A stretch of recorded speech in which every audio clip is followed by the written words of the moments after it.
लोकप्रिय सदीनामा पत्रिका के लोकप्रिय संपादक श्री जितेंद्र जी जितांशु का मैं आभारी हूँ, जिन्होंने मुझे व्यंग सम्मेलन में व्यंग पढ़ने का अवसर प्रदान किया। इस अवसर पर मैं मुनिराज हरिशंकर जोशी, हिंगनघाट, महाराष्ट्र राज्य से मेरी व्यंग रचना कक्का केसन अस कही पढ़ना चाहता हूँ। कक्का केसन अस कही।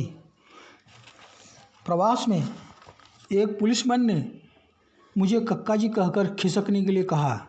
मैं थोड़ा खिसका तो पुलिसमैन भी बैठ गया। मुझे यह सुनकर आश्चर्य मिश्रित झटका लगा। माथा ठनका, पैर कब्र में जा लटके, घर में चोर घुसने की आहट सा लगा। मेरे लिए यह नया अनुभव था। मैंने अपने आप पर दृष्टिपात किया। सब कुछ बराबर था, पर कक्का जी सुनकर बुद्धि तरंगने लगी। तभी से दुखी हूँ।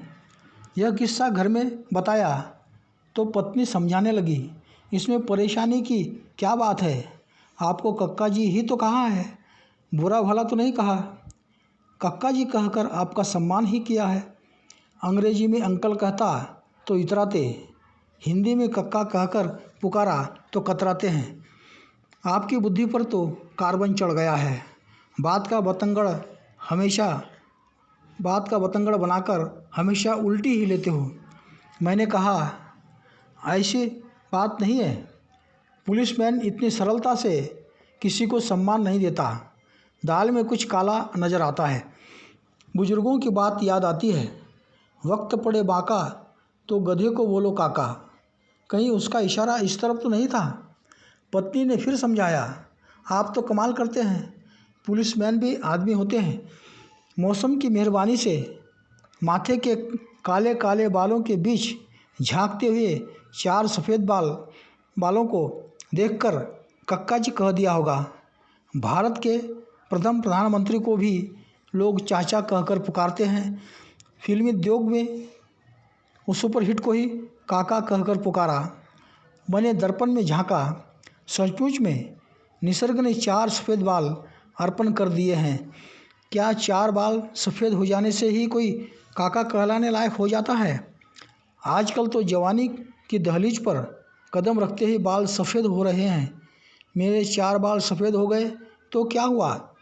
मेरी पकड़ अभी भी मजबूत है, इतनी मजबूत कि धरती पकड़ सकता हूँ।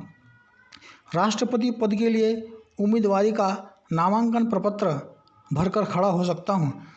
भले ही मुझे हाथ में रिवॉल्वर पकड़ना न आए, पर तीनों सेनाओं के प्रमुख के रूप में राष्ट्रपति पद संभाल सकता हूँ और देश की सर्वोच्च मानवंदना स्वीकार कर सकता हूँ। देश के प्रथम नागरिक के रूप में पहचान बना सकता हूँ। मेरी तो अभी बढ़ती उम्र है, कई चक्कर चला सकता हूँ।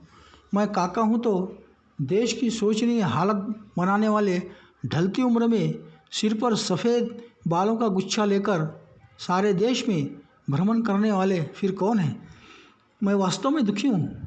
बुढ़ापे में खिजाब लगाकर यौवन का ढोंग रचाने वाली महामंडित मूर्तियों को, देश के चापलूसों को, चंदा हजम बाबा को, मुफ्त में मुटाने वालों को कोई कुछ नहीं कहता। पिचके गालों के स्वामी, पेट में खराबी पालने वालों, व्याख्यान देते समय मेज पर हाथ पटक पटक कर ब्रह्मांड हिला देने वाले देश सुधारकों को कोई कुछ नहीं कहता। भक्तिन द्वारा फटे हुए वस्त्रों में पैबंद लगाने वाले विरागी से 21 बार स्मरण पत्र भेजे जाने पर भी व्यवसाय कर न भरने वाले से, घोड़ी चढ़े दूल्हे राजा से कोई कुछ नहीं कहता। परीक्षाओं के कमज़ोर नतीजों के लिए उत्तरदायी, परीक्षाओं पर बहिष्कार डालने वालों को, सुरक्षा के नाम पर मनुष्यों को पल भर में जान से उठा देने वाले तोपों के सोर्स से बोफोर्स करने वालों से कोई कुछ नहीं कहता। ऑफिस छोड़कर पान के ठेलों पर मंडराने वालों से कोई कुछ नहीं कहता। लायकों को सब कहते हैं, लायकों की सीमा के परे रहने वाले भाग्यवानों को कोई कुछ नहीं कहता। कहीं कहूँ की संख्या भारी मात्रा में बढ़ रही है। कहने वाले सिर्फ कहते हैं, कुछ करते नहीं।